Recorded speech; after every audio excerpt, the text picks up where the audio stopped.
my fellow speculators, and welcome back to the YouTube channel Speculation 4 to 6.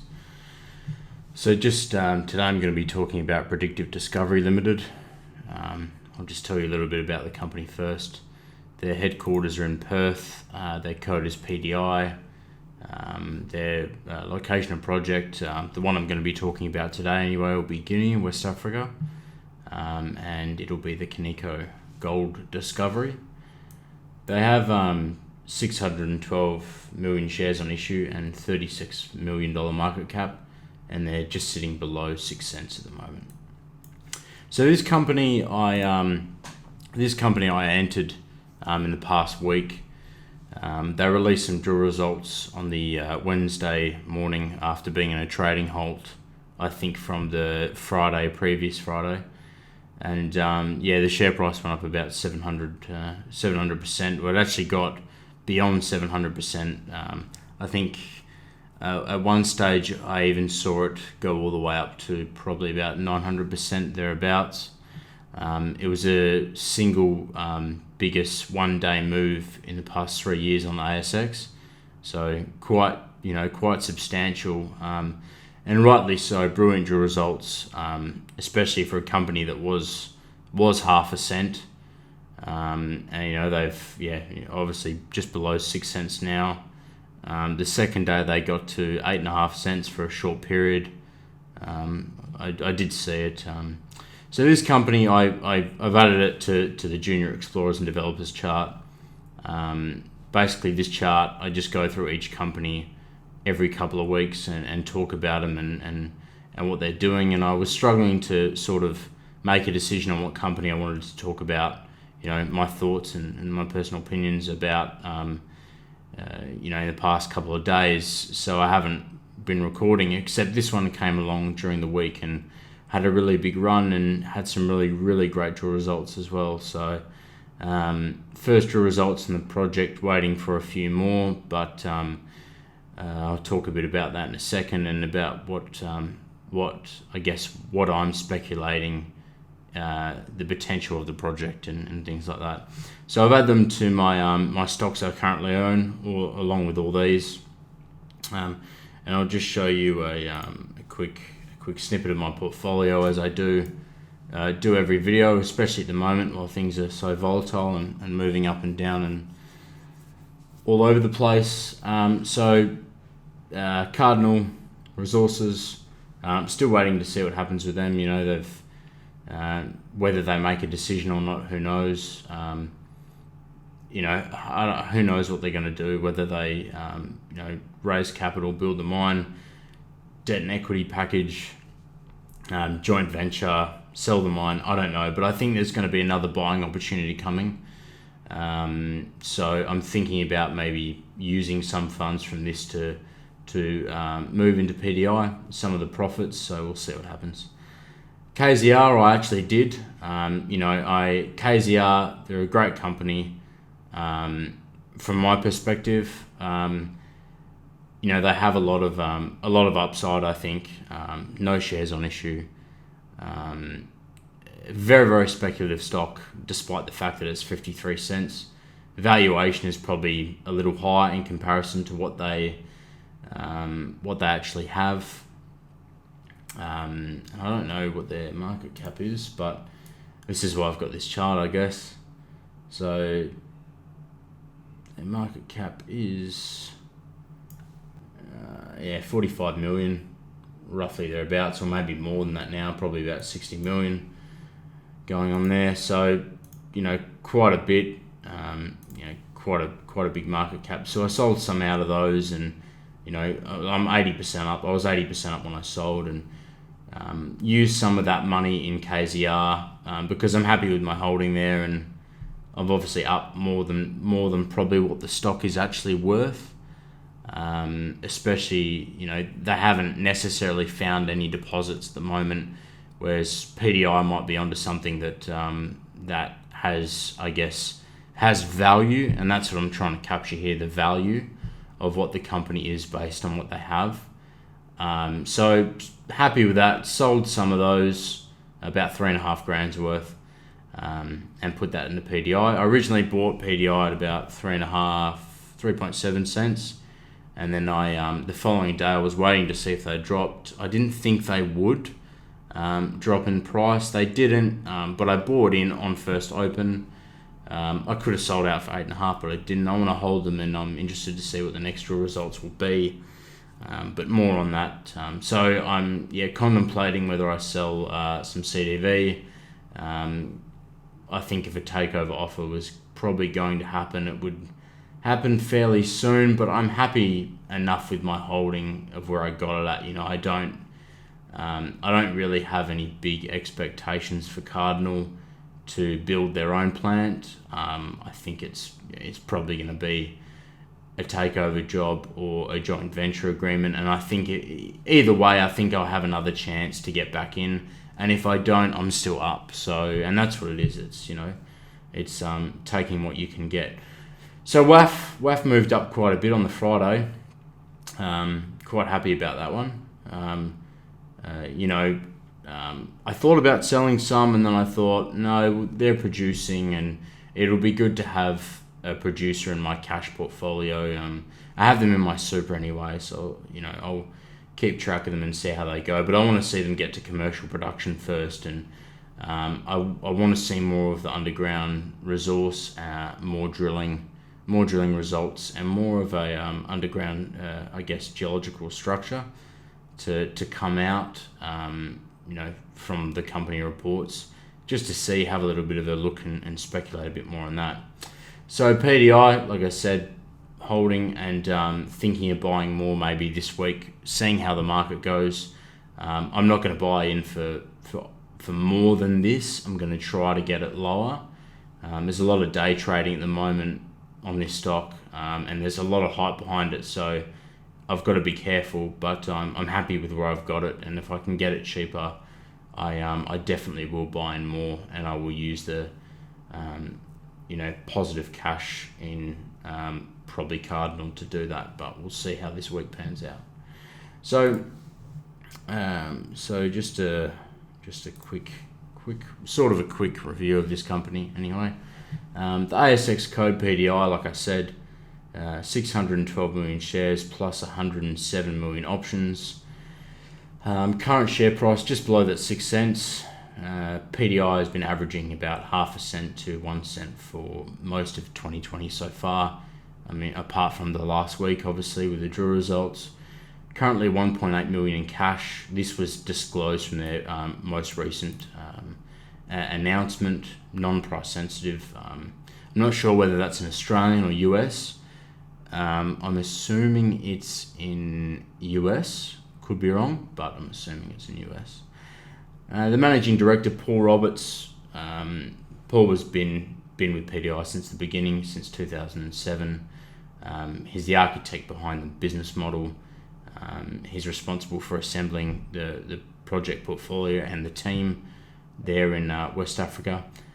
He's been associated with 2 other discoveries, the Anti-Gold deposit in Tasmania and the Bongu gold deposit in Burkina Faso. And some of these names are a little bit hard for me to pronounce. Obviously not, coming from Africa myself. It's they put a bit of a spin on my vocabulary, and my pronunciation, should I say. So their discovery projects, Guinea, Côte d'Ivoire, Burkina Faso. So 100% owned tenements in Guinea. I looked at a video the other day from the managing director, and he said that they were going to make Kaninko, which is where they've found this discovery, which I'm going to talk about in a second, their main goal, their main focus for the foreseeable future. And I look forward to seeing what happens with them, and I'll go a bit more in depth about that in a minute. I just wanted to talk about a few of these others as well, particularly Burkina Faso and Côte d'Ivoire. So development agreements with Toro Gold, Progress Minerals and Resolute Mining. They've got 3 permit application tenements for this subsidiary name and a different company.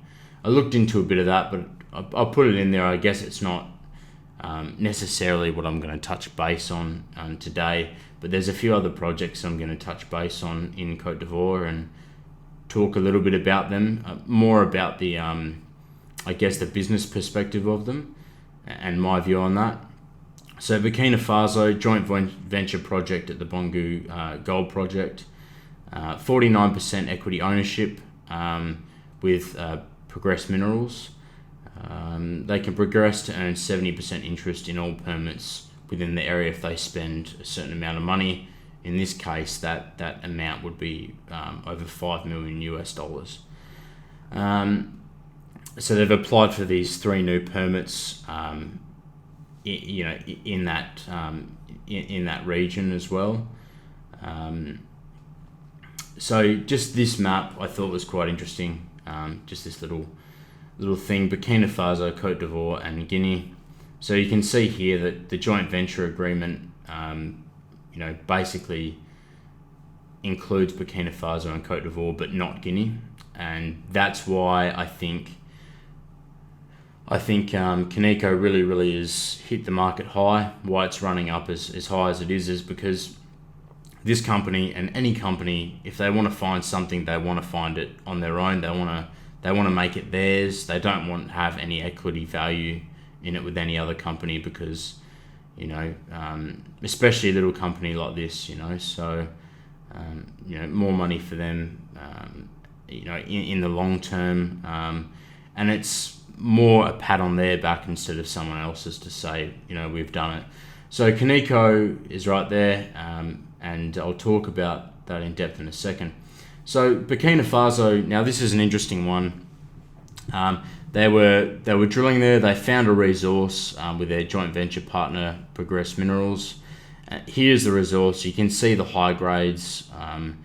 Obviously Burkina Faso's, dealing with West African resources and speculating in them has sort of alerted me to the fact that a lot of the deposits seem like they go down like an elevator shaft, so a lot of the mineralization is just a straight shoot down or straight shoots all the way down, very deep geology and high grade mineralization as well.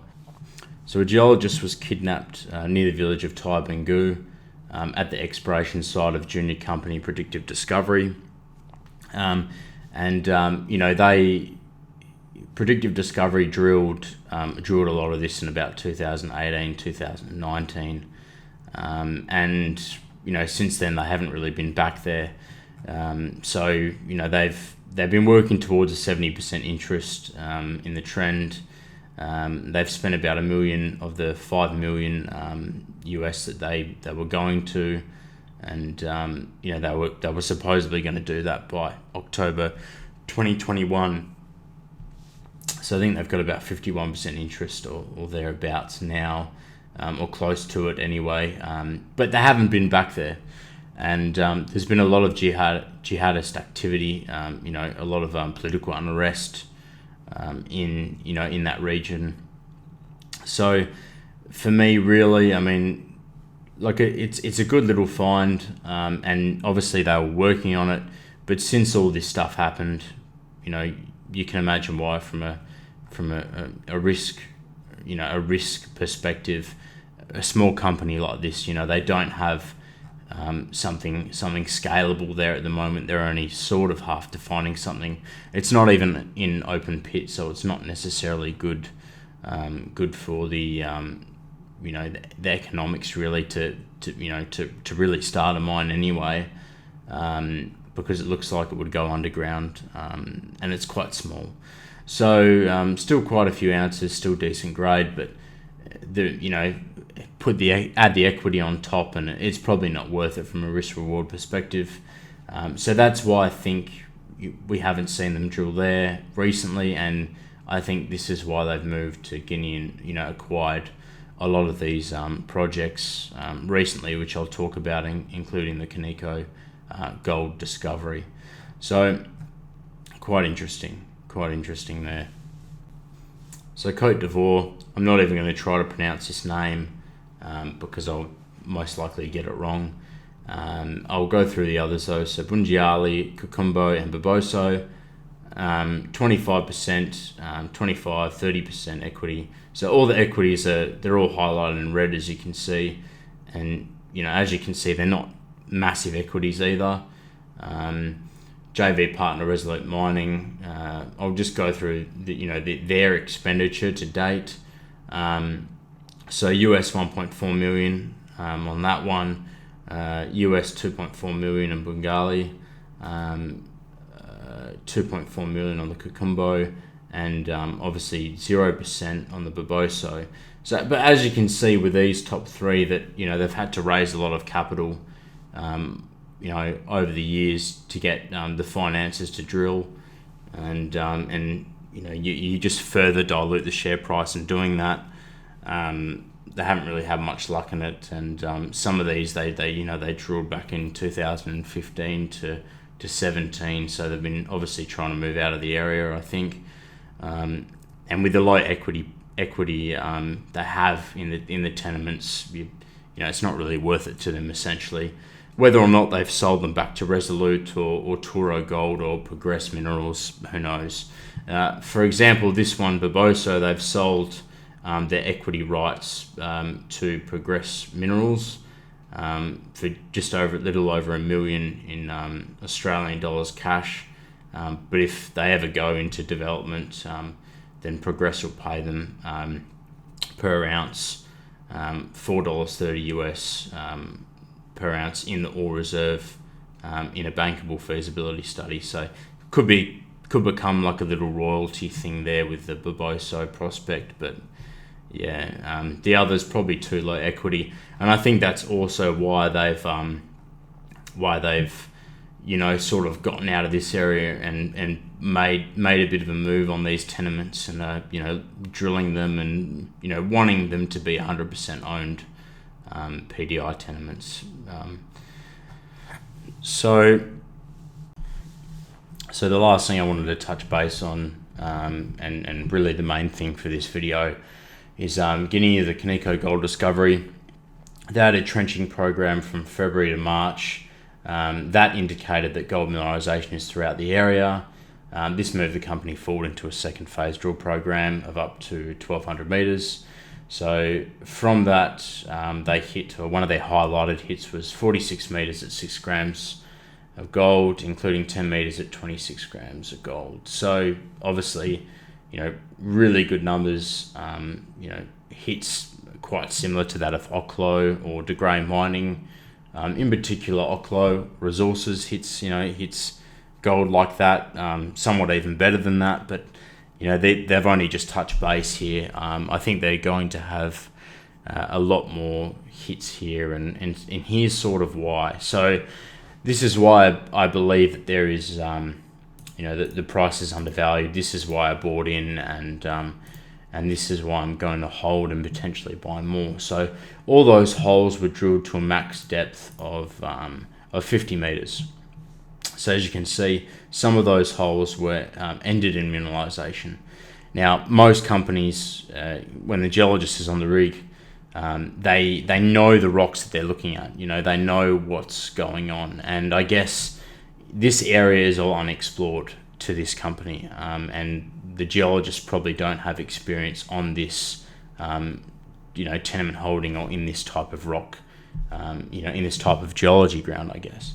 So essentially anyone else would have kept going because they would have seen what they were looking for, which it happens on site, in Northern Star. You can sort of see what's going on based on your the past or the present the past geology method, if that makes sense. So 24 holes were drilled in both aircore and RC. Just under 1,200 metres have been drilled. 23 of those holes had hit mineralisation.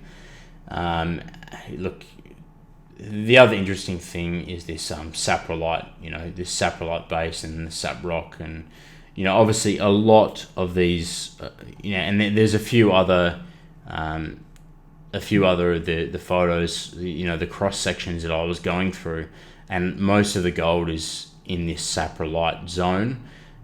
Whether or not the saprolite zone gets bigger as it goes along, the deeply weathered rock, whether it gets, it increases in length as they go along to the west or drill to the east, depending on whatever they're doing. It could affect, their hits, I guess. But quite interesting, and I'll talk a little bit about that soon. But they've had consistent gold hits in all mineralized holes at depth and across the strike. I know it's only the first, drill holes and assays, but that's pretty good. Now they sort of, I guess what they're going to do from this is sit down and have a discussion based on the data that they found. And I don't think they're doing that until they get their Bankan Creek data. So that's 3 Ks away from the most recent gold hits. So that's the Bankan Creek.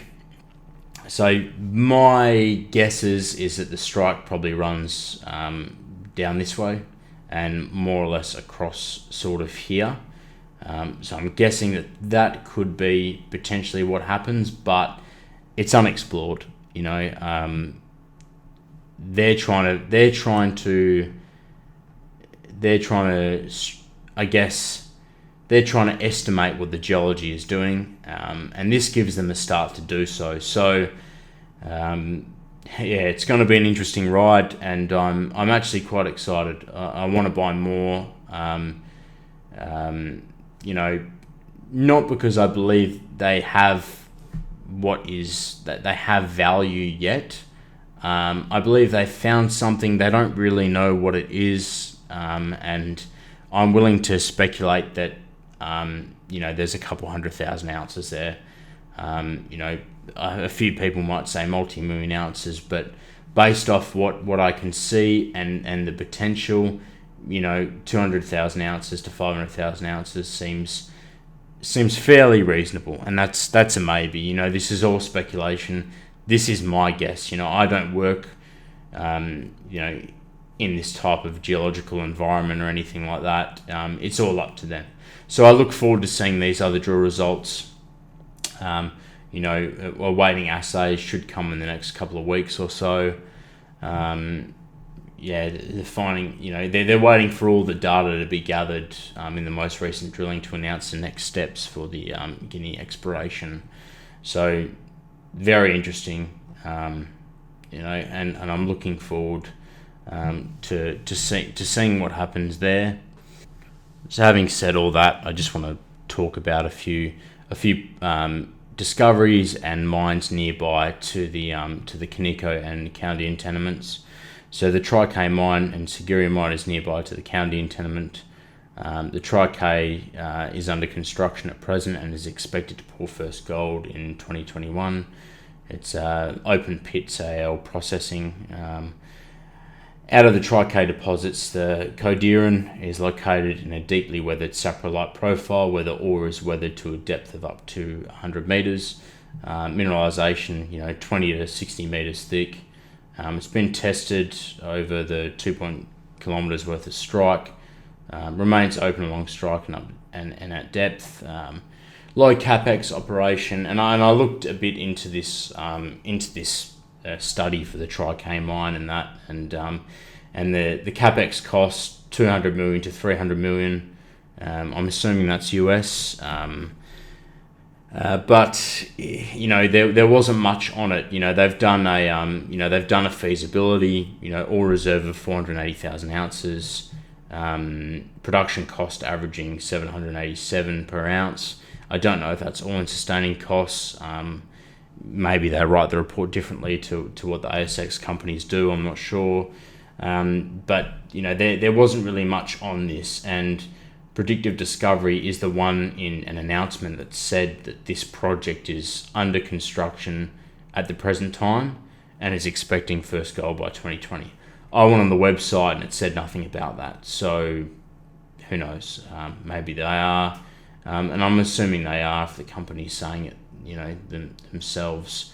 So saprolite, the deeply weathered saprolite, what was really interesting, and I put it in this because, obviously, the Tri-K, and it's all in the same area. I know it's a couple of 100 k's away, but the rock host seems to be sort of the same there, and it's hard to know all this without actually being on the ground and looking at the geology or anything like that, sampling or anything like that. So as you can see on here, and I think I pointed it out before, the saprolite, now the same thing is in the Tri-K deposit, and during this Codiran prospect, they've hit this saprolite profile, and it's weathered to a depth of up to 100 meters. It's 20 to 60 meters thick mineralization that goes along there.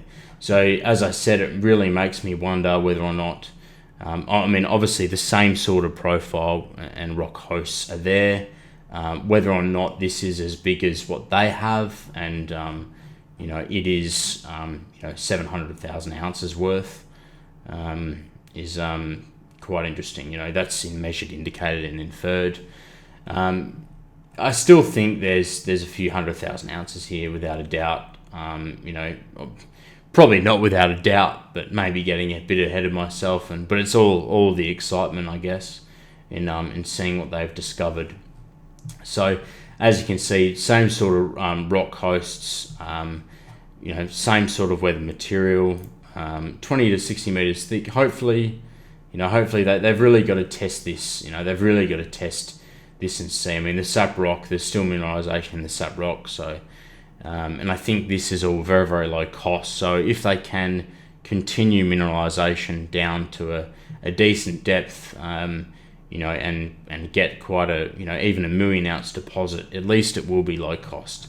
And there's a few other projects nearby, that can use it, and I'll talk about those in a minute. So yeah, it looks like they're going to expand this with the money that they've got, and I think they should, based on the results that those other companies have found nearby. All these other deposits, decent grade as well, for open pit anyway. So look, very, very interested to see what happens here, and same type of rock host. So we'll see what happens and drill a few deeper holes and see if we hit min. So just lastly, why do I like Predictive Discovery Limited? Location due to other projects nearby, the Tri-K deposit, Siguri gold deposit, and the Cassidy deposit.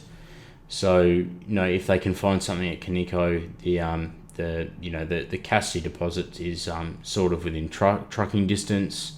So if they do find something scalable at Kaninko, it could come in handy later on down the track.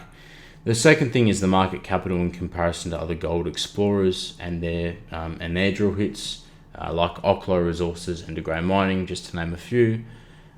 Consistent mineralization hits at Kaninko in all holes, most holes, and in mineralization.